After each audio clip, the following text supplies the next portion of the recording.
Assalamualaikum warahmatullahi wabarakatuh. Gimana kabarnya sobat mahasiswa? Baik, kita ketemu lagi dalam video pembelajaran dengan mata kuliah Pendidikan Kewarganegaraan. Dan tema kita di pagi hari ini, kita akan belajar tentang bagaimana Muhammadiyah dan negara. Namun sebagai pengantar awal sebelum kita nanti akan melanjutkan dengan diskusi secara online, maka bagaimana sejarah berdirinya Muhammadiyah? Ibu akan memberikan pengantar awalnya sebagai berikut. Sebagaimana kita tahu, salah satu organisasi kemasyarakatan yang terbesar di Indonesia adalah Muhammadiyah. Muhammadiyah berdiri pada tanggal 18 November 1912 di Yogyakarta.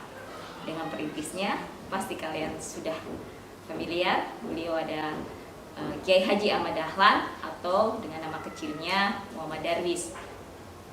Kiai Haji Ahmad Dahlan atau Muhammad Darwis beserta istrinya Kiai Ahmad Dahlan atau Siti Walidah memiliki banyak cita-cita ya untuk kehadiran Muhammadiyah di negeri ini, dan dengan pengikutnya yang sekarang memberikan kontribusi cukup nyata di negara kita.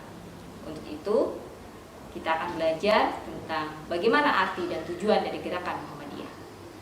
Secara etimologis, Muhammadiyah berasal dari kata Muhammad dan Diyah atau Iyah. Muhammad dan Iyah artinya pengikut dari Nabi Muhammad.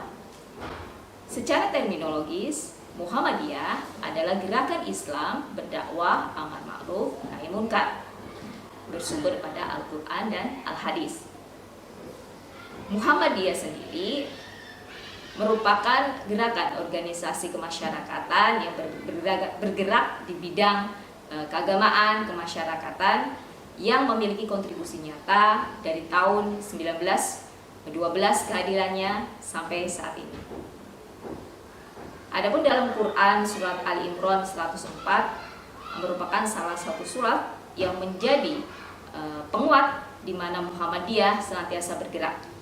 Dan hendaklah ada di antara kamu golongan umat yang menyeru kepada kebajikan, kemudian menyuruh kepada yang ma'ruf dan mencegah dari yang mungkar. Merekalah orang-orang yang beruntung. Berikutnya kita akan belajar bagaimana sebab berdirinya Muhammadiyah. Latar belakang berdirinya Muhammadiyah tidak terlepas dari kondisi Muhammadiyah saat itu. Kondisi warga masyarakat yang ada umat Islam pada khususnya yang mengalami kemunduran di bidang keagamaan, di bidang kemasyarakatan, dan pastinya di bidang politik. Di bidang keagamaan, masih banyaknya sinkretisme atau pencampuran budaya, yakni ajaran Islam dengan tradisi budaya saat itu yang berkembang di masyarakat, yang menjadikan geliat dari Kiai Haji Ahmad Dahlan beserta murid-muridnya untuk terus menggugah tentang kesadaran beragama yang benar. Peran masyarakat saat itu yang terjadi yakni adanya hal yang melebih-lebihkan atau perbuatan-perbuatan yang melebihkan, seperti adanya tahayul, bid'ah, khurafat, dan syirik. Adapun di bidang kemasyarakatan dan politik, dalam kondisi atau dalam sisi ekonomi saat itu masyarakat masih di bawah dari garis kesejahteraan yang seharusnya, sehingga mereka seperti bukan di rumah sendiri karena banyaknya mereka yang menjadi second line atau orang yang memiliki posisi-posisi yang tidak baik, yang mereka tidak dikuatkan dengan kesejahteraan, dan bahkan mereka cenderung di bawah garis kemiskinan. Nah, inilah yang menggugah Kiai Haji Ahmad Dahlan beserta murid-muridnya untuk terus menggeliatkan atau keluar dari hal atau kemiskinan.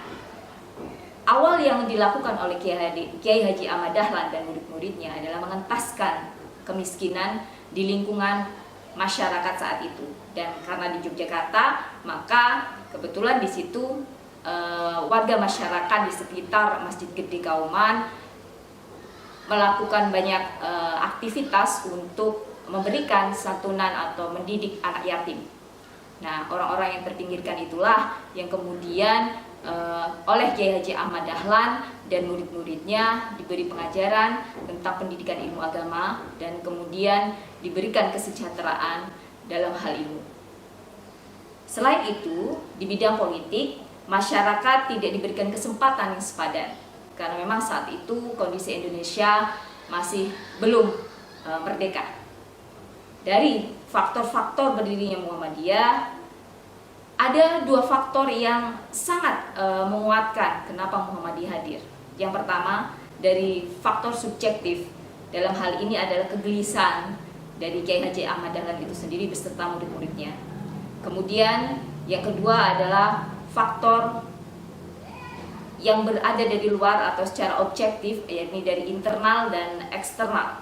Jadi kondisi masyarakat atau umat Islam saat itu, dan berikutnya kondisi di luar Islam. Baiklah, mahasiswa, demikian adalah pengantar yang akan kita lakukan dalam diskusi online. Untuk sesi selanjutnya nanti kita akan teruskan dalam diskusi kelas. Nanti bisa dilanjutkan dan bisa akan lebih banyak diskusi-diskusi tentang bagaimana sejarah Muhammadiyah dan kontribusi nyata dari para perintis dan pejuang Muhammadiyah sampai dengan hari ini. Baik, Ibu sampaikan terima kasih. Assalamualaikum warahmatullahi wabarakatuh.